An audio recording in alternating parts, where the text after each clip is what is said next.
Good morning students. अब हम करते हैं डेफिनेशन ऑफ एड्रेन पॉइंट। तो इस डेफिनेशन क्या बनेगी, let X D be a metric space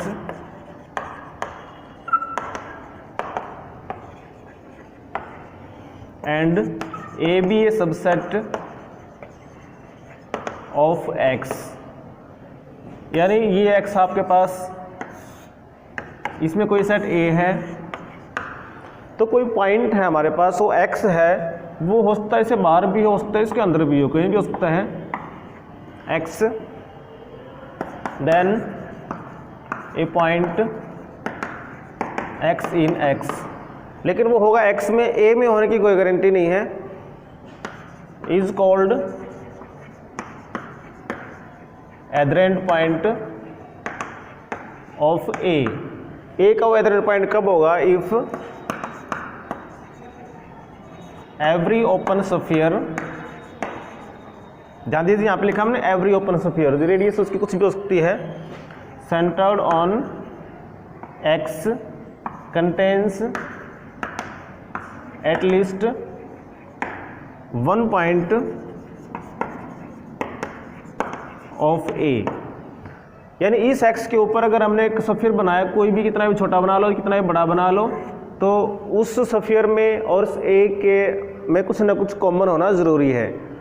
तो एक चीज़ तो आप समझिए कि जो पॉइंट्स ए के अंदर है उसके ऊपर अगर आप कोई भी ओपन स्फीयर बनाओगे तो वो तो एड्रेंट पॉइंट बन ही जाएगा, लेकिन अगर उससे बाहर है तो फिर हमारे पास चांसेस हैं कि वो एड्रेंट पॉइंट बने या ना बने, क्योंकि हो सकता है कि पॉइंट अगर ज़्यादा दूर है तो फिर तो ये ओपन स्फीयर ए के साथ कोई कॉमन पॉइंट ना भी आए, नियरेस्ट होगा तो आपके पास हो सकता है कि आ जाए।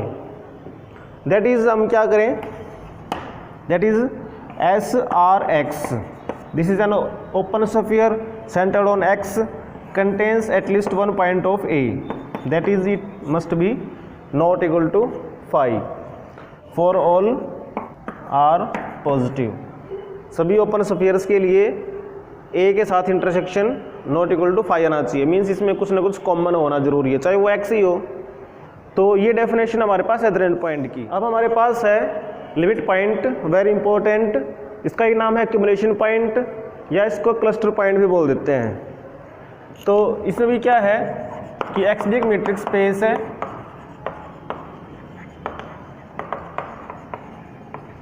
And A B a subset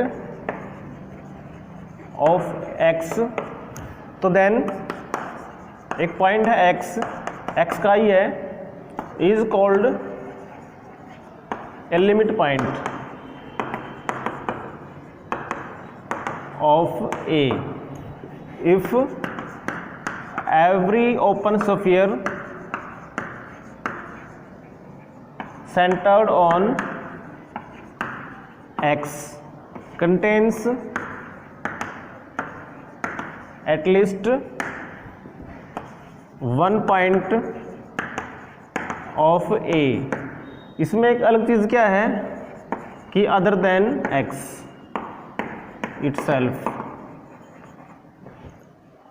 यानी कि किसी कोई पॉइंट है उसको हम किसी सेट का लिमिट पॉइंट तब कहेंगे जब उस पॉइंट के ऊपर कोई भी ओपन स्फीयर लिया हमने, every open sphere centred on X contains at least one point of A other than x, उस एक्स से डिफरेंट कोई और पॉइंट कॉमन में होना चाहिए। यानी जैसे हमारे पास ये कोई पॉइंट है एक्स, अगर इस पे एक ओपन स्फीयर लें कोई भी स्मॉलेस्ट रेडियस का, तो उसमें भी कुछ ना कुछ कॉमन आना चाहिए उस एक्स से different. That is S R x intersection A, इसमें से हम एक्स को निकाल दें तो ये भी क्या आना चाहिए, नॉन एम्प्टी आना चाहिए, फॉर ऑल आर पॉजिटिव। अब हमारे पास नेक्स्ट डेफिनेशन है आइसोलेटेड पॉइंट की। Let X D be a metric space and A be a subset of X, then एक पॉइंट है X belongs to A। अब की बार ये A का पॉइंट होना जरूरी है, is called an isolated point of A if x is not a limit point of A. तो देखिए अगर x a का एलिमेंट है इसका मतलब वो एडरेंट पॉइंट तो है, that is if x is an adherent point of a but x is not a limit point of a। तो देखिए जो लिमिट पॉइंट था उसे एक नाम रखा था हमने एक्यूमुलेशन पॉइंट। उसका मतलब ये था कि वो x इस a के इनफाइनाइट पॉइंट्स को एक्यूमुलेट किए हुए अपने आसपास। तो इसका मतलब वो तो फिर आइसोलेटेड पॉइंट नहीं हुआ। तो जो पॉइंट लिमिट पॉइंट नहीं है वो a के इनफाइनाइट पॉइंट्स को अपने पास एक्यूमुलेट नहीं कर पाएगा, इसलिए उसको नाम दिया हमने आइसोलेटेड पॉइंट, कि जो थोड़ा सा अलग है, आइसोलेशन में है।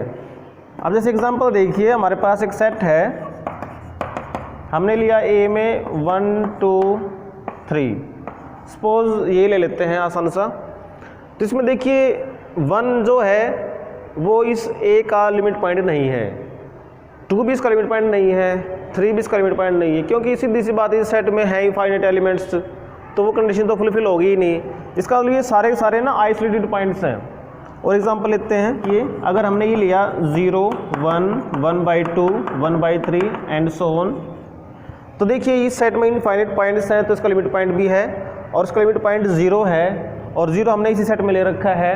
तो 0 जो है वो तो हो गया इसका लिमिट पॉइंट भी, एडरेंट पॉइंट भी। लेकिन देखिए जो 1 है, 1 इसका लिमिट पॉइंट नहीं है, लेकिन इसी सेट में है, तो ये 1 is isolated point, 1/2 is also isolated point, 1/3 is also, means 0 को छोड़ के सारे क्या हैं, आइसोलेटेड पॉइंट्स हैं, मीन्स बीच में बहुत ज़्यादा गैप है। 0 जो है वो इस सेट के इनफाइनाइट पॉइंट्स को अपने पास एक्यूमुलेट किए हुए हैं, तो ये आइसोलेटेड पॉइंट नहीं है। अब हम करते हैं डेफिनेशन ऑफ डेराइव्ड सेट। तो let XD be a metric space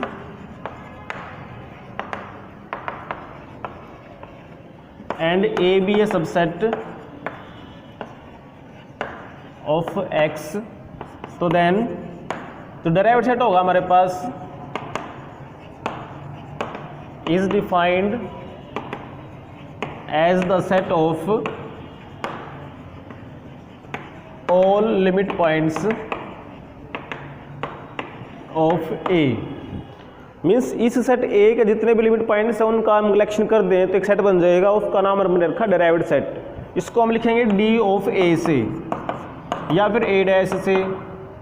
उसमें वो पॉइंट्स आएंगे X के कि जो लिमिट पॉइंट है।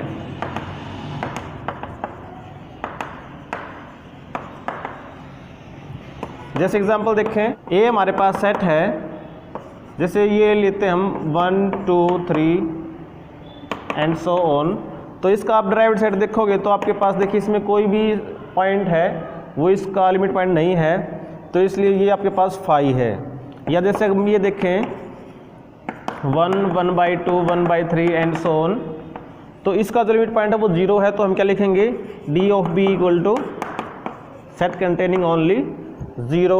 या फिर और देखिए, जैसे हमने ऊपर इंटरवल लिया 1 2 3, तो इसका डेराइव्ड सेट क्या बनेगा, इसमें 1 भी इसका लिमिट पॉइंट है, 3 भी इसका लिमिट पॉइंट है, और इसके बीच वाले भी सारे पॉइंट लिमिट पॉइंट है, तो इसका ये बन जाएगा 1 2 3 क्लोज इंटरवल।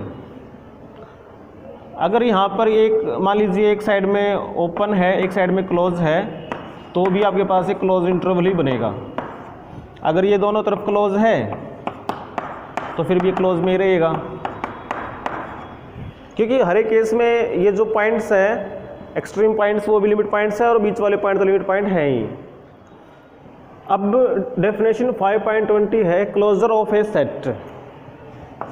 तो let XD be a metric space and A be a subset of X। तो जो क्लोजर होगा of A is the set of all adherent points of A। तो आपको पता है जो एडरेंट पॉइंट्स होते हैं वो या तो A को बिलोंग करते हैं या फिर A के लिमिट पॉइंट्स होते हैं। तो इस हिसाब से जो क्लोजर आपके पास बनेगा उसको हम लिखेंगे ए बार से, उसमें ए के पॉइंट्स भी आएंगे और उसमें जो ए के लिमिट पॉइंट्स है वो भी आएंगे, दोनों की हम यूनियन कर देंगे। एग्जांपल देखिए, हमारे पास एक सेट है ए जिसको हमने लिया 1, 1/2, 1/3 एंड सो ऑन। तो देखिए इसका अगर डैश करेंगे तो उसमें सिर्फ 0 आता है, तो अगर हम ए बार निकालेंगे तो दोनों यूनियन कर देंगे, उसमें 0 भी आएगा, 1 भी आएगा, 1/2 भी आएगा एंड सो ऑन, सारे आएंगे। इसी तरह से अगर हमने जैसे बी को लिया एक सेट, सपोज 0 to 2 ले लिया हमने, ऐसे ले सकते हैं, तो देखिए बी डैश करेंगे तो आपके पास 0 to क्लोज इंटरवल आएगा। अगर यहाँ से बी बार करेंगे तो आप देखिए यूनियन करेंगे तो बी बार ही बच जाएगा। अब जैसे क्यू है हमारे पास सेट ऑफ रेशनल्स, तो अगर हम क्यू डैश निकालें यानी रेशनल नंबर का सेट है उसका लिमिट पॉइंट कौन है, उसका लिमिट पॉइंट सारे ही रियल नंबर्स हैं, क्योंकि रियल नंबर्स में रेशनल और इरेशनल इतने क्लोज होते हैं, तो इसका हर एक पॉइंट एक्यूमुलेशन पॉइंट है। तो क्यू डैश आपके पास आर आता है। अगर हम यहाँ से क्यू बार करें तो दोनों की यूनियन करेंगे, क्यू यूनियन क्यू डैश, तो आपके पास क्यू यूनियन आर, तो वो आपके पास आर ही आ जाएगा, यानी सेट ऑफ रियल नंबर ही आ जाएगा। अगर हम नेचुरल नंबर लेके चलें, एन है तो सेट ऑफ